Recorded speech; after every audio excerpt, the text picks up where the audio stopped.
Dr. Postal embodied the values and mission of No Neuropsychology.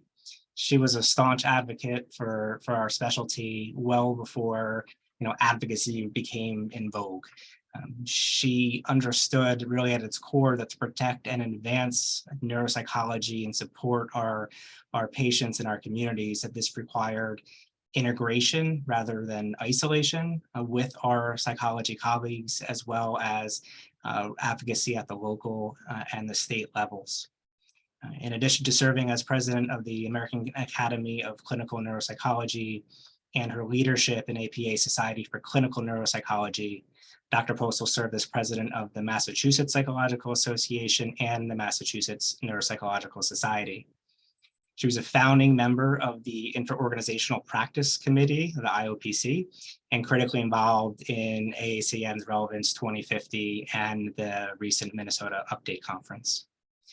Though she saw many successes as an organizational leader, to put it modestly, Dr. Postal was also a renowned educator, a mentor, and communicator. She was recognized. She was a recognized expert in providing expert testimony, and her book, Feedback That Sticks: The Art of Effectively Communicating Neuropsychological Assessment Results, is certainly widely recognized as a preeminent resource in this critically important area of neuropsychology practice. And Dr. Postal was a kind and giving woman. She was recognized by her friends and colleagues as a steadfast ally and advocate for equity, justice, and inclusion in and beyond neuropsychology. In short, Dr. Postal made most of us, all of us, the world a better place. We honor her today and always. Thank you.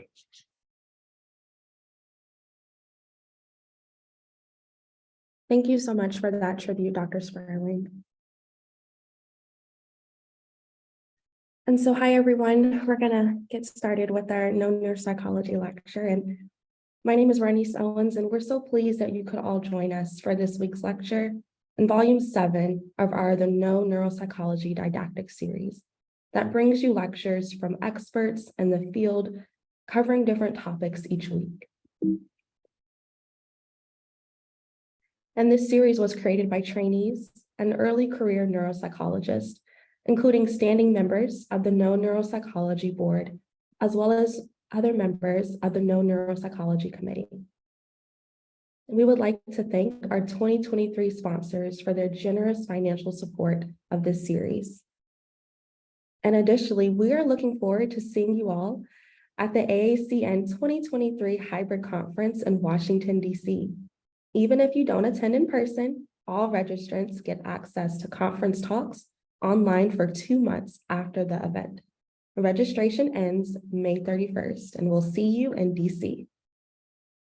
And so before we start our lecture, one of the main goals of No Neuropsychology is to provide free, high-quality didactic content to our audience. Every No Neuropsychology and No Neuroanatomy lecture is available on our YouTube channel.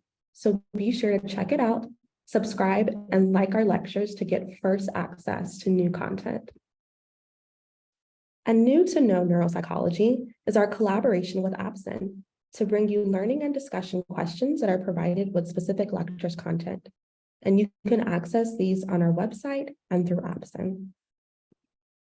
And here are the disclaimers for this series.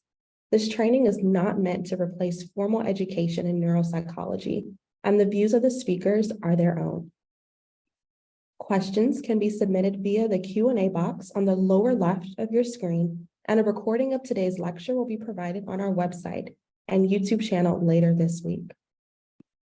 Now it is my pleasure to introduce Dr. Jessica Caldwell for today's lecture titled Sex and Gender in Alzheimer's Disease Risk and Resilience. And Dr. Caldwell is a director of the Women's Alzheimer's Movement Prevention Center at Cleveland Clinic, an assistant professor at Cleveland Clinic Lerner College of Medicine and Cleveland Clinic Lerner Research Institute. Dr. Caldwell attended Princeton University and earned her doctorate in clinical psychology with a minor in neuroscience at the University of Wisconsin-Madison. She completed internship at Harvard Medical School and fellowship at Brown University. And Dr. Caldwell has published 25 peer-reviewed manuscripts and presented posters and talks more than 70 times at national and international conferences. She holds an R1 grant from the National Institute on Aging that examines stress and estrogen effects on inflammation and functional MRI variables in women at risk for Alzheimer's disease. And her passion is understanding sex differences in Alzheimer's disease, biomarkers, and bringing lifestyle modification for Alzheimer's disease risk reduction to mainstream clinical practice. She serves on the advisory group on risk evidence education for dementia, the editorial board of the Journal of Alzheimer's Disease, and is an active member of the Alzheimer's Association International Conference Sex and Gender and Diversity and Disparities Professional Interest Groups. She frequently serves as a media expert on Alzheimer's disease and women, with recent commentary in U.S. News and World Report Prevention, Fortune, and Neurology Live.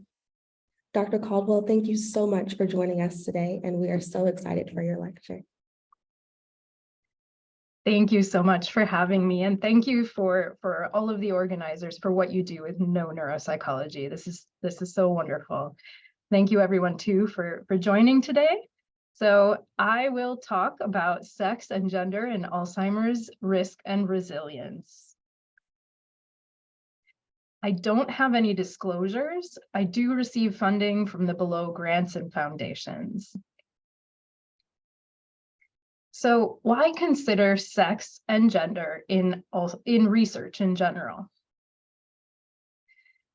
When I say sex and gender, I'll define what I mean by that here. So on the right-hand side of this image, which comes from the Canadian Institutes of Health Research, on the right-hand side is sex. And when I say sex, what I mean is biological attributes that include things like gene expression, hormones, and chromosomes. On the left-hand side of the diagram is gender. And when I say gender, what I mean is a social construct that relates to the way that we present ourselves as men or women or gender diverse individuals, and also the way the world perceives us as those things, and in turn treats us a certain way because of the way it perceives us.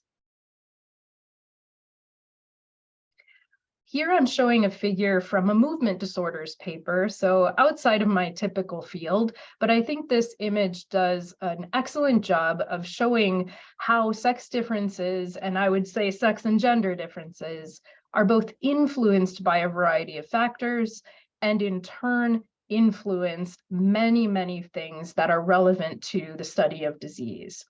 So specifically, sex differences are impacted by our environment, our behavior, our genetics, our hormones. And in turn, when we think about a disease, those sex and gender differences can influence things that are wide-ranging from epidemiology to biomarkers to clinical features and response to treatment. For individuals who are applying for an NIH grant and are funded by NIH, it is mandatory to consider sex as a biological variable. And this mandate came out just a little longer than 7 years ago. And what this mandate says is that studies must consider sex when they design their study. They must tabulate sex-based data, characterize and analyze that data, and then actually report and publish that data. Why do we have to talk about these things so specifically? I'm showing here a couple of figures from papers in 2021 that took a look at, in the field of biology, what are investigators doing when it comes to sex? And this paper looked at papers published, over 700 papers published in 2009, and then similarly looked at papers in 2019. What this figure shows is that back in 2009, only a little more than 25% of manuscripts and published papers that they reviewed were including male and female in their studies. And less than half of those studies that included male and female were actually analyzing for sex differences. At that time, the majority of studies included male animals only or female animals only. Then in 2019, when the authors looked at these same questions, they saw improvement. And I would hope so, because now remember, we've got that sex as a biological variable mandate that's happened in the interim. But even with that mandate, still less than 50% of studies in this biology sample included males and females. And still less than 25% actually looked to see if there were sex differences in their study.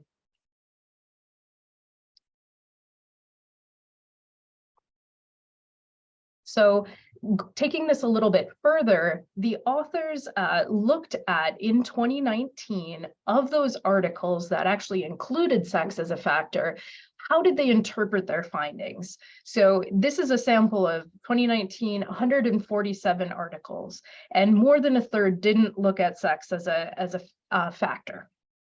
Of those that did, what you'll see in this red river on the river plot here, more than 2/3 did not test for interactions between sex and treatment, and these were treatment studies. And testing for that interaction would have been the correct way to understand the sex effect. Many tested for effects within sex or within treatment, or just looked at main effects, but they didn't take it to the interaction level. Of those that did test interactions, they still had some interpretation issues. One non-significant result reported as a difference. Some tested this interaction and never reported the results. So still, even in 2019, and I would argue in 2023, we have to emphasize sex as a biological variable and the importance of gender as well in our research broadly. But why, more specifically, do we need this in Alzheimer's disease research? I'll present some data here that shows that sex impacts Alzheimer's disease diagnosis and prognosis. Most folks are now familiar with this statistic that more women are diagnosed with Alzheimer's disease than men. Currently, 2 out of 3 diagnosed individuals with Alzheimer's are women. On the more gender influence side of things, 2 out of 3 caregivers for someone with Alzheimer's are also women. We are not only diagnosed more frequently, but women are likely to be diagnosed later than men when it comes to Alzheimer's disease. I'm showing some research on this slide from one of my former postdoctoral fellows, and what she found in a sample of more than 1,000 people from our memory clinic was that overall, if we compared men and women on verbal learning and verbal memory in blue here, women outperform men. That finding was not true for nonverbal learning and memory in this sample. When she broke the sample down by age, what she found was that this finding was driven by people aged 70 to 79. That's the same age range in which the average age of symptom onset for Alzheimer's disease occurs. So these are people who may commonly be coming into a memory clinic, seeking a diagnosis, and being tested with exactly this test that women outperform men on. And as such, if women can outperform men, they may also be more likely to be missed diagnostically early on. In addition to being more often diagnosed and diagnosed later, women also have been observed to decline faster. I'm showing an image here from Dr. Rachel Buckley in 2018 that looked at progression of cognitive composite score decline over the course of about 8 years. And what this study showed was that this red line, the steepest decline, is women at the highest risk level. So these are women who have a genetic risk for Alzheimer's disease, and they also have amyloid in their brains. Men with that same level of high risk are the next fastest decliners, but women are the fastest.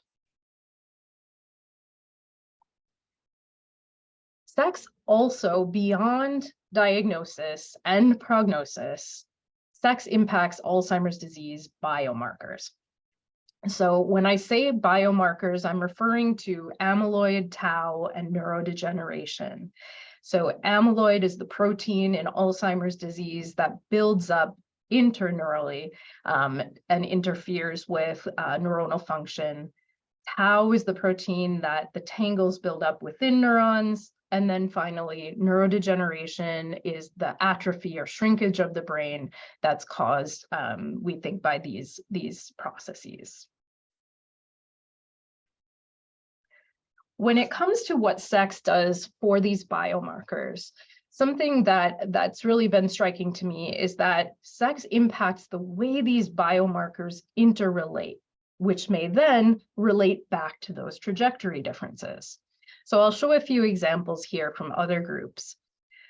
This slide comes from another of Rachel Buckley's papers in 2019, and what it shows is if we look at the relationship between biomarkers, and specifically how much global amyloid a person has in their brain, compared to how much tau they have building up near their hippocampus, what happens is that even in these very large cohort studies, the Harvard Aging and Brain study, as well as the ADNI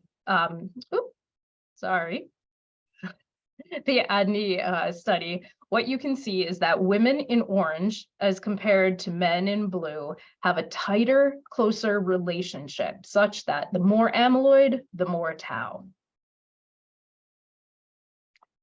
When we look at how different biomarkers interrelate, and in this case, how closely amyloid burden across the brain relates to atrophy, we also see sex differences. But in this case, the story is different. This is a modified figure from Clara Vila-Castellar's group this past year. And what she found was that women in orange, when they have amyloid burden increasing, it doesn't relate to atrophy as strongly as that relationship is in men.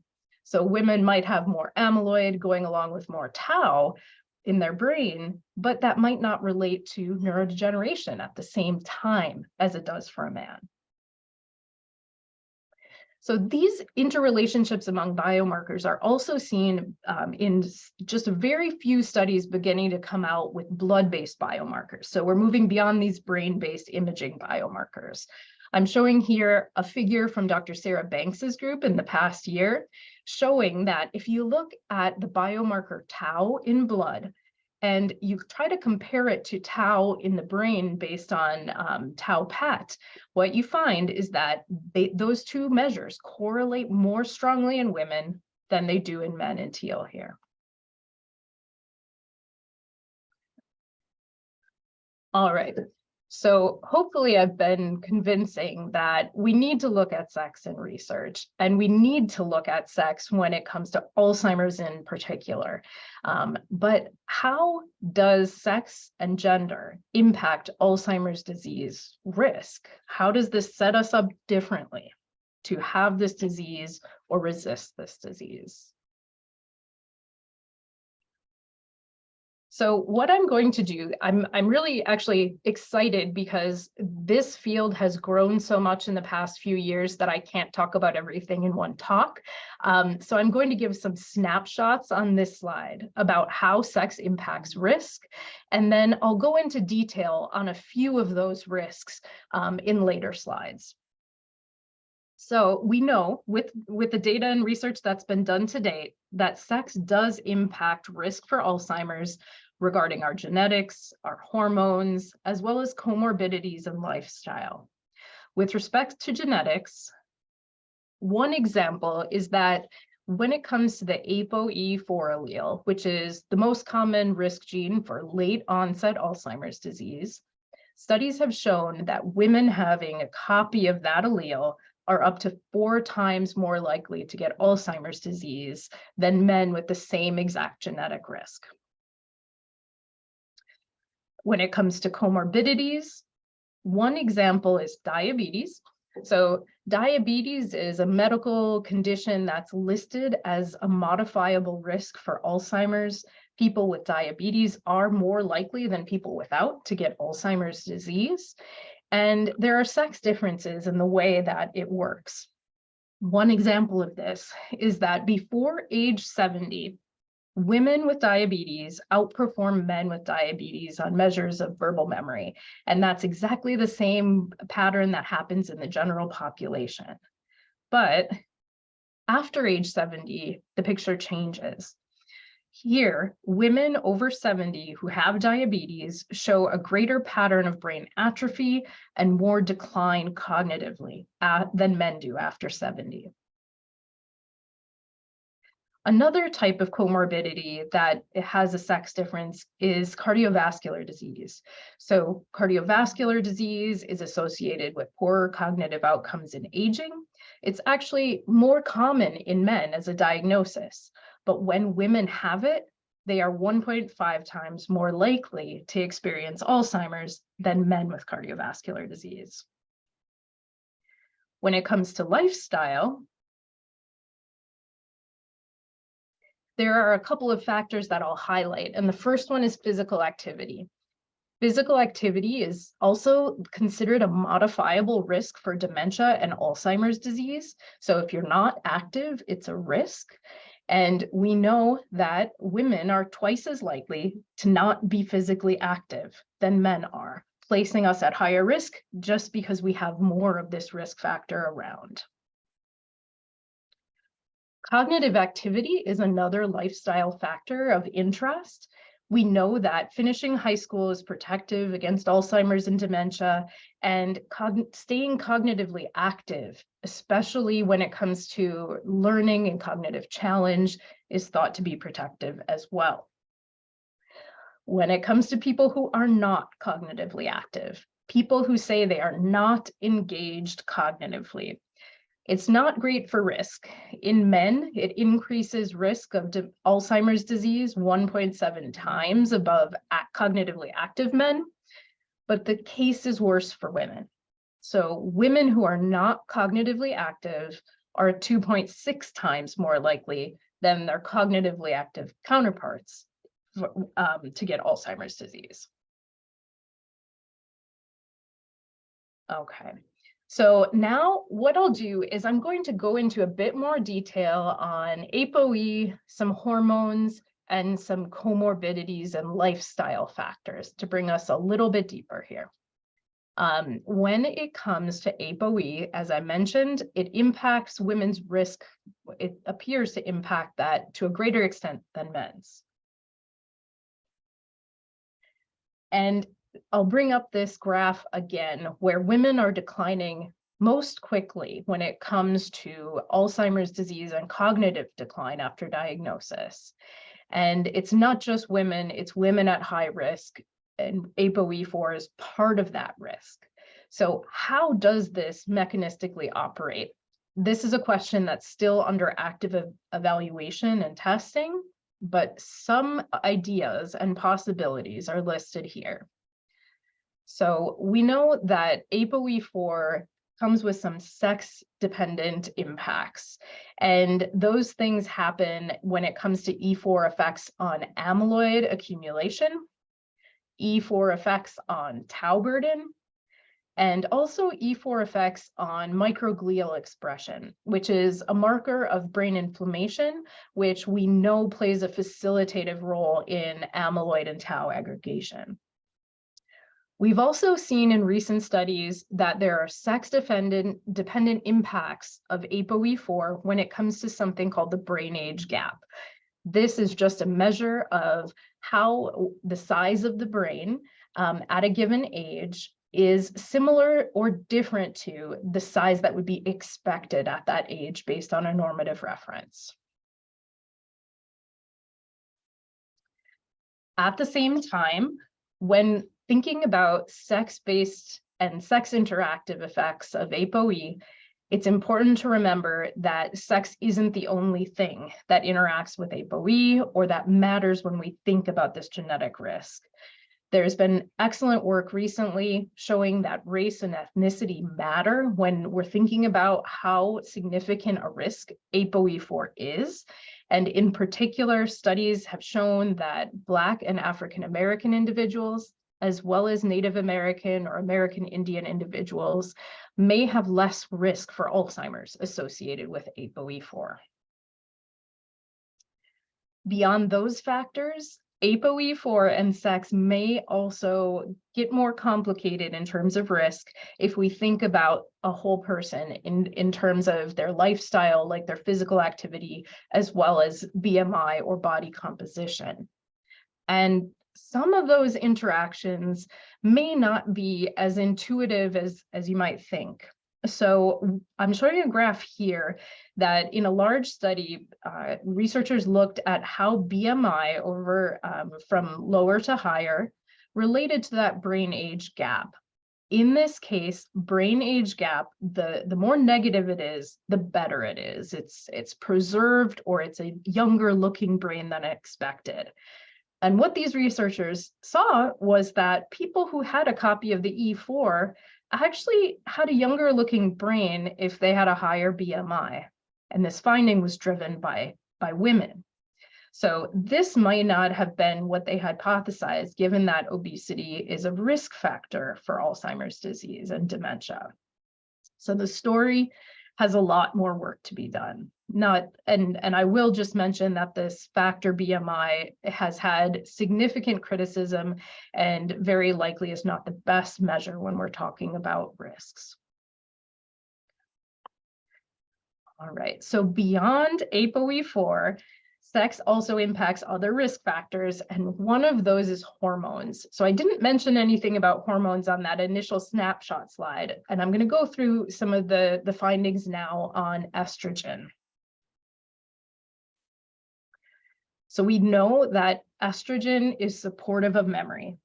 I'm showing an image here that it shows some neural pathways, but what I want to draw your attention to is these red triangles, and these represent estrogen receptors.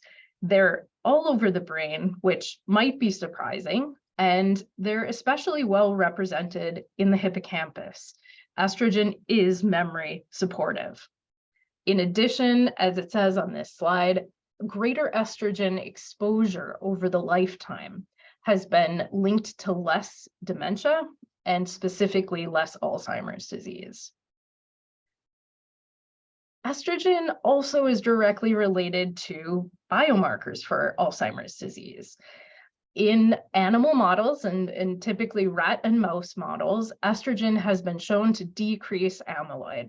So in a mouse model of Alzheimer's disease, if estradiol is exposed to those neurons, or those neurons exposed to estradiol, amyloid beta decreases. Estrogen also reduces tau hyperphosphorylation, which is a key component in creation of those tau tangles. So I'm showing here findings from another mouse model, and this one's a model of stroke. So we have a normal animal who had a sham surgery, a mouse who had a stroke induced, and then you can see tau being hyperphosphorylated.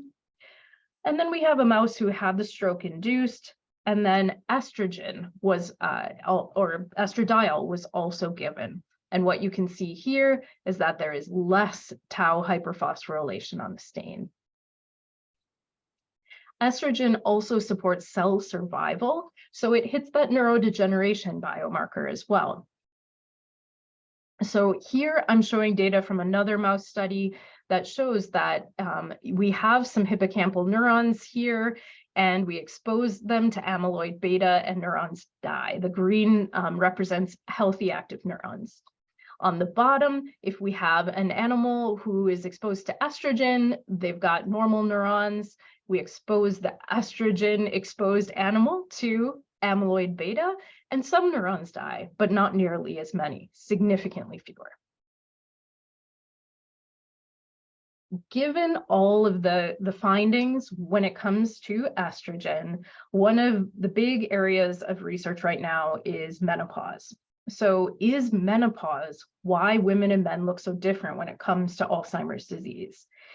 In addition to the slides I just showed about estrogen's function when it comes to biomarkers, it is also an interesting coincidence, if you'll notice, that the average age of menopause is about 53, And we know amyloid in Alzheimer's disease begins to build up in the brain a decade or two before those symptoms emerge. Symptoms typically emerge in the mid-70s, which means that amyloid starts building up right about the average age of menopause. So, what else happens in menopause? It is true that memory for many women actually takes a bit of a dip during menopause. I'm showing here some data from a study that used the selective reminding test and assessed women serially across the menopause transition. And what this graph shows is that at baseline, women are at their 0, and then across the transition, they decline in memory on the selective reminding test.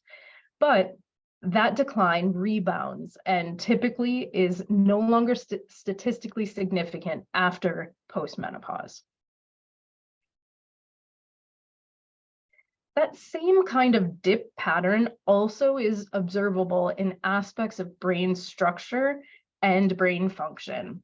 I'm showing here just brain structure, and I'll highlight the precuneus. So this is a region of the brain that's important in Alzheimer's disease. It's part of the default mode network, which is regions of the brain that are more active typically when someone is not actively engaged in a task. And if we followed and measured women's cortical thickness pre, peri, and post-menopause, we can actually see that there's, similar to memory, that decline in thickness and then a rebound after post-menopause. More recent studies also have shown that menopause relates to the way that there are sex differences in tau. So this graph is excerpted, and this is a modified excerpt from a recent paper, and it's looking at 2 brain regions important in Alzheimer's. So we have on the left-hand side, inferior parietal, and on the right, rostral middle frontal. And what this image shows is that in both of those regions, pre-menopause, men and women look the same on tau.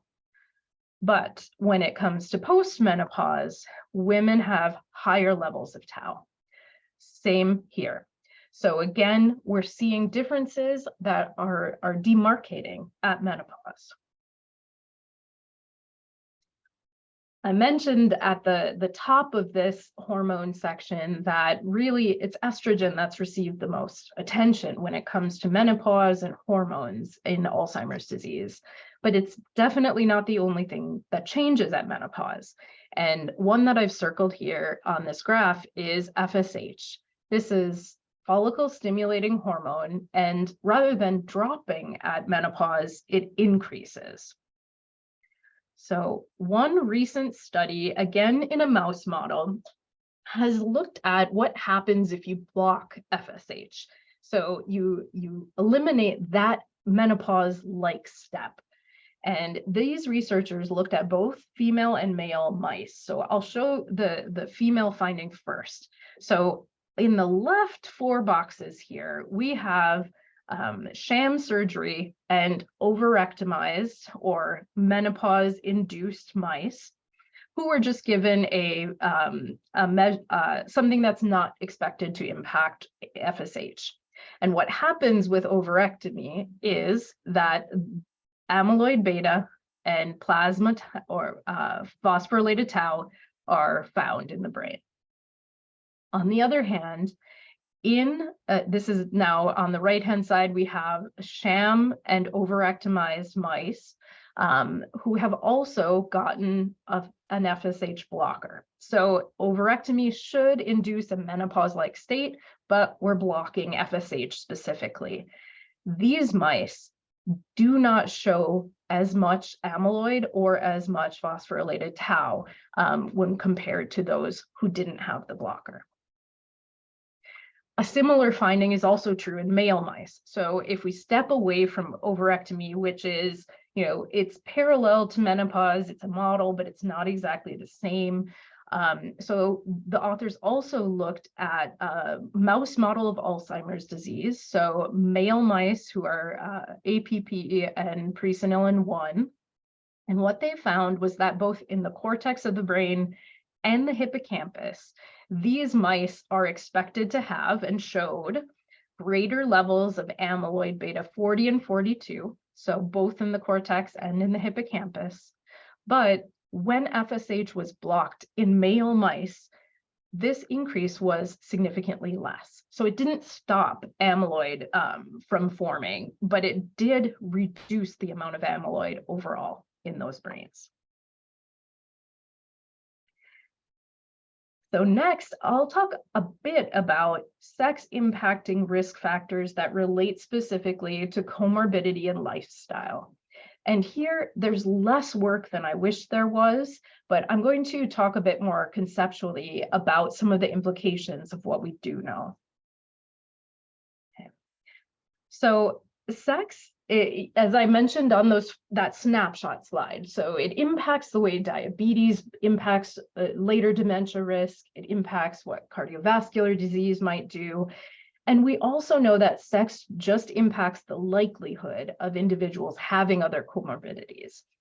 I'm showing here with a Miami plot, which shows conditions in people diagnosed with Alzheimer's. And toward the top of the plot, this is more common in women. The bottom of the plot, more common in men. And I'll just highlight a couple of things here. So depression, more common in women with Alzheimer's. Hypertension, more common in women with Alzheimer's. Atrial fibrillation, which relates to stroke risk. So a lot of interesting risk factors for women. It's not only true that this is a woman's story. So hearing loss is a risk factor for Alzheimer's and dementia, and this appears more commonly in men. So what could it mean that we have different likelihoods of comorbidities when we have Alzheimer's? Well, not only could it impact our risk for later getting a disease, but it also might impact the way we are able to tell whether or not we have a disease process going on. So here I'm showing a figure from a recent paper that looked at how having comorbidities might impact our ability to measure biomarkers in blood, and specifically tau. And what these authors highlight is that things like chronic kidney disease, hypertension, stroke, and heart attack all impact whether or not you have tau in your blood. Not only Alzheimer's pathology impacts that blood tau level. So having these comorbidities, and these are things that will come up frequently when we move beyond clean research clinic-based samples to more community-based samples. If they're more common in women, you are biasing where you're getting your false positives. So comorbidities are also very closely linked to this idea of modifiable risk.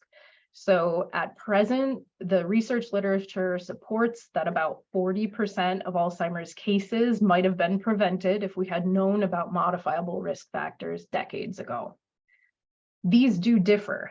Modifiable risk factors, many of them differ based on whether you're a man or a woman. And it's not as though everyone is negative against women. There are risk factors, and overall, men have more modifiable risk factors.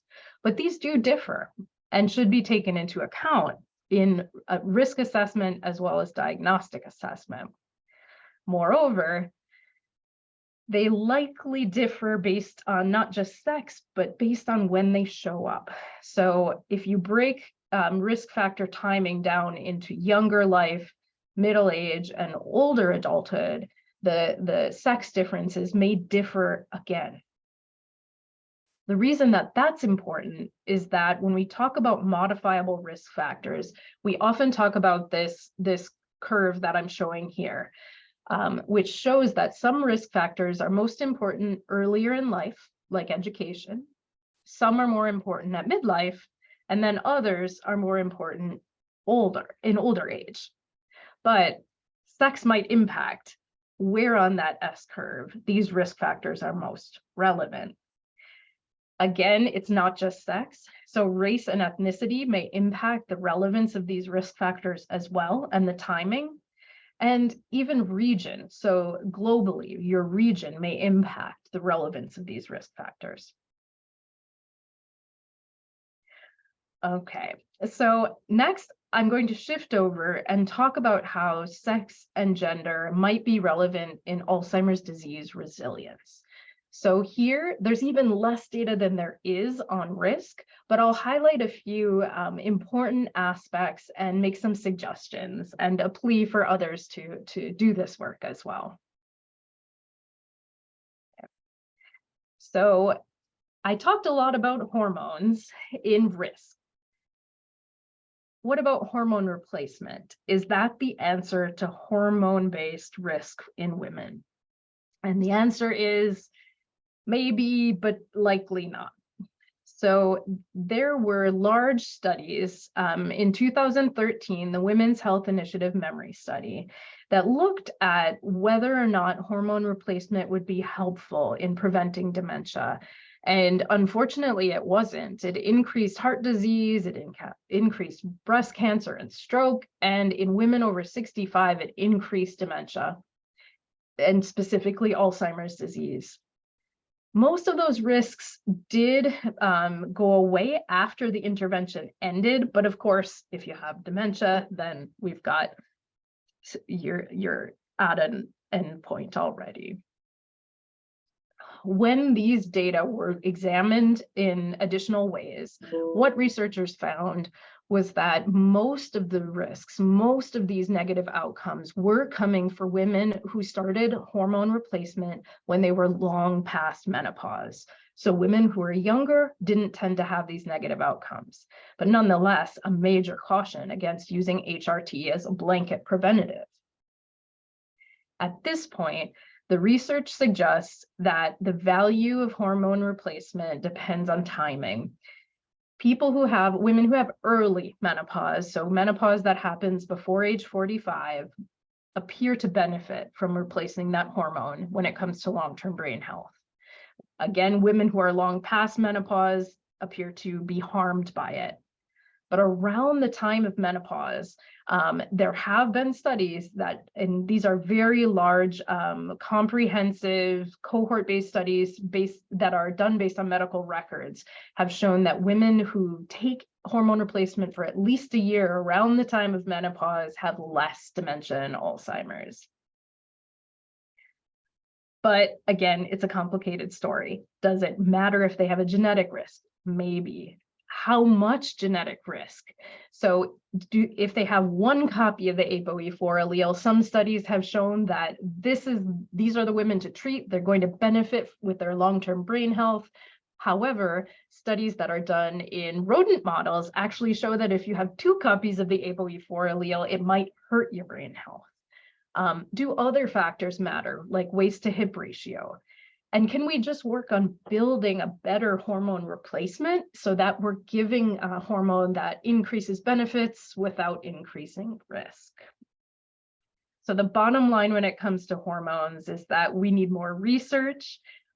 Discrepancies exist, again, between basic science and randomized trials, and we need to understand better who to treat.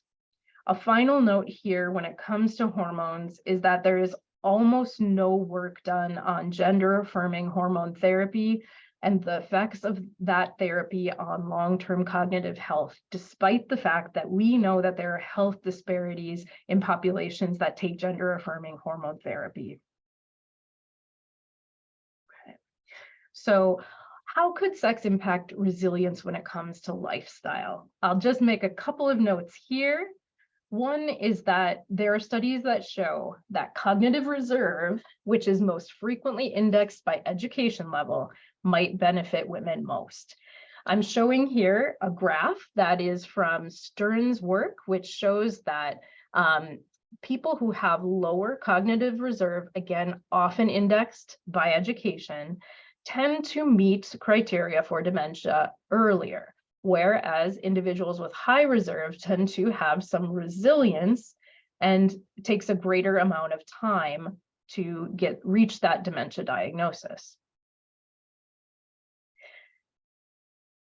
cognitive reserve does differ from this right-hand graph, which is memory reserve. And memory reserve, this is a picture also from that Buckley paper, relates to women's memory holding out over time. But it is another factor that women have specifically that we might be able to capitalize on. What these two graphs don't do is talk about reserve that's beyond cognition, how we have a better, more healthy brain from a more holistic reserve perspective. What does our social network do to our reserve? What does our activity level do to our reserve? So there's a lot to be done there as well. I will make one additional slide here for physical activity and how there may be some sex differences in how resilient we can be based on physical activity. So we know that physical activity is a multitasker when it comes to risk reduction. It will impact things like depression and stress in a positive way, as well as physical health, and directly supports memory in some cases by increasing neurochemistry that supports memory and cell life. Whether or not there's sex effects based on physical activity or what kind of physical activity is still up for determination. So large studies that have multi-domain intervention where they put diet and exercise together haven't shown sex-based differences on cognitive gains, but clinical approaches that also are multi-domain have shown that women have better effects, especially if they have cardiovascular disease. Exercise, we know that sex may interact with the comorbidities and with body composition. We have to consider that. And we also have to consider where is the most important place to make an intervention based on exercise. We also might need to think about who, similar to hormone replacement, who benefits most from exercise in terms of the phenotype of a woman who benefits the most. I do just want to make one additional plug for resilience in women, which is that recommendations have to meet reality. So much of the work on resilience involves interventions that could be potentially very, very difficult to sustain independently. And what we need to really help, I would argue, to help women make these changes is we need people who are listening to individual women, who are helping women problem solve. We need to provide usable education and better, easier, and faster interventions, because we know, I'm showing the cartoon most of you have all seen about mental load, but we know the stressors women face at midlife are different than the ones that men face. So we need some shorter interventions. I won't go into detail on this slide, but one thing that I look for as I'm trying to make recommendations for women is power in speed. So this is a study that showed that 4 weeks of, on average, less than 5 minutes a day of meditation was impactful for well-being. And of course, when we're talking about resilience, we also have to consider that we live in systems, and it's not just gender and sex. We have to talk about social determinants of health, our regional systems, and how accessible the interventions we're talking about are. So to conclude, sex has to be considered in Alzheimer's research. It impacts diagnosis and prediction or trajectory, and it also impacts risk and potentially resilience as well. At the same time, this field is making a huge amount of progress. It also has a long way to go. We are in dire need of work on gender, sex is non-binary, gender-affirming hormones, longitudinal prediction, interventions, and social determinants of health, as I mentioned. So thank you all for attending the talk today. I just thank quickly all of my team and mentors, and I'm happy to take questions.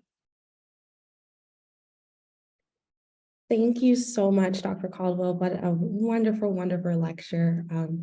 You really brought a lot of this wonderful research that's going on to life and really just presented it in such a wonderful format for all of us. So Thank you so much. I am very excited. And so everyone who is still with us, like feel free, this is our Q&A portion time. And so feel free in the Q&A box to add some different questions that you'd like for me to ask Dr. Caldwell. And while people are putting more information into the Q&A box, we have a couple questions already.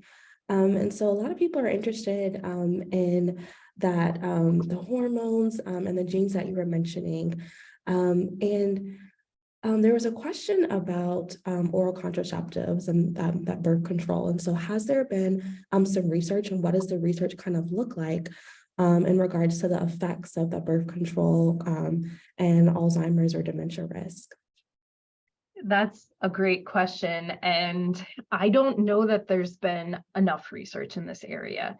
The research I'm aware of is more about that kind of lifetime estrogen exposure, which lumps birth control together with all sorts of other estrogen exposures like pregnancies and live births and so on. And that overall lifetime estrogen exposure is protective. I don't know of any studies that show anything that's not protective or that's negative when it comes to birth control. But something I will say is that there's not a lot of guidance about when people should stop taking birth control. So when it comes to menopause, there are people who take birth control, they just never stop. And so they don't even know if they've gone through menopause. And I think this is one of those areas where there may be good guidelines, but not everyone is hearing them. It's an area that is really of need.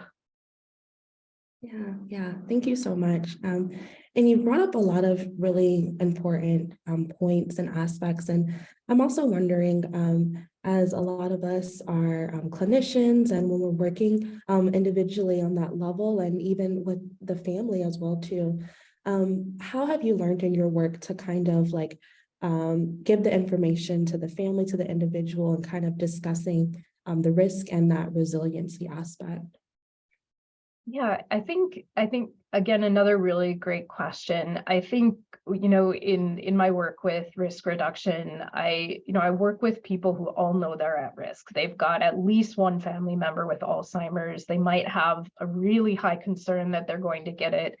And I like to kind of bring things to numbers and reality. So we talk about the fact that they are at increased risk and what numbers that actually means. And most people are surprised that the numbers aren't as high as they think they are. They think a parent with Alzheimer's means we will get it 100%.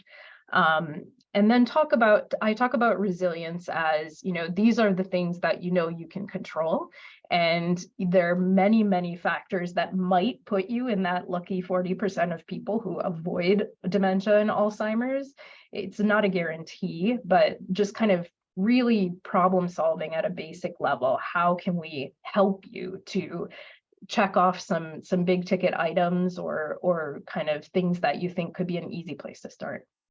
Yeah, very helpful and very individualized as well too, which is something I think that's really important. Thank you. And so we have an additional question as well that I'll ask since we have time. When we're thinking about the different sex differences in regards to Alzheimer's disease, there are some other risks that were kind of brought up in the Q&A box right now. Thinking about like traumatic brain injuries. Are there any sex differences that you have seen through your research and the other research that you know of in regards to Alzheimer's disease? That's a great question. And I don't know. So brain injury is a risk for dementia and Alzheimer's, but I don't know of differences in how much it impacts risk in men and women. That research may be out there. I just am not familiar. Yeah. Well, thank you so much. And thank you for this wonderful lecture and this time that we all had. And thank you everyone for joining in for our lecture today. And we wish you all the best. And thank you so much again, Dr. Caldwell. Thank you. Yeah.